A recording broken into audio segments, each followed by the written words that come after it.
আসসালামু আলাইকুম রহমতুল্লাহ।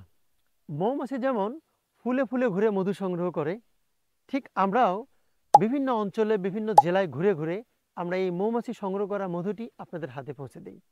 কিছুদিন আগে যেমন সরিষা ফুলের সিজন ছিল, সরিষা ফুলের সিজন আমরা টাঙ্গাইলের নাগরপুর চিলাহাটি গ্রামে আমরা মৌমাছির বক্স দিয়ে আমরা মধু সংগ্রহ করেছি।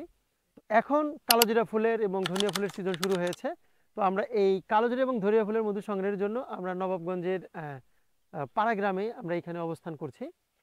তো মৌমাছি প্রতিটি ফুলে ফুলে যেমন মধু ঘুরে সংগ্রহ করে, আর এই বিশুদ্ধ মধুগুলোই আমরা আমরা তাদের পিছে পিছে ঘুরে ঘুরে আপনাদের হাতে পৌঁছে দিতে বদ্ধপরিকর। আপনার পরিবারের মানুষের স্বাস্থ্য নিয়ে অনেক বেশি সচেতন।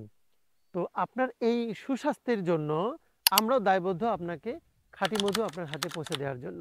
বিভিন্ন সময় বিভিন্ন জেলায়, বিশেষ করে আমরা কালোজিরা ফুলের মধু নবাবগঞ্জ, এরপর হচ্ছে শরীয়তপুর, মাদারীপুর, এই অঞ্চলগুলো থেকে কালোজিরা ফুলের মধু সংগ্রহ হয়। এরপর লিচু ফুলের মধু সংগ্রহ করি বিশেষ করে আমরা নাটোরের গুরুদাসপুর, পিরোজপুর গ্রাম এই অঞ্চল থেকে। এরপর সরিষা ফুলের মধু সংগ্রহ করেছি আমরা হচ্ছে টাঙ্গাইলের নাগরপুর চিলাহাটি গ্রাম থেকে।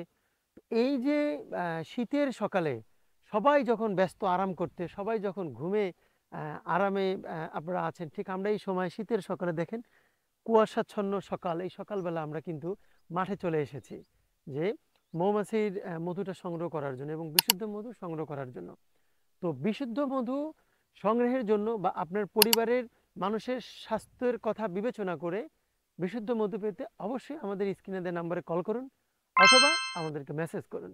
ভালো থাকবেন, সুস্থ থাকবেন। আসসালামু আলাইকুম রহমতুল্লাহ।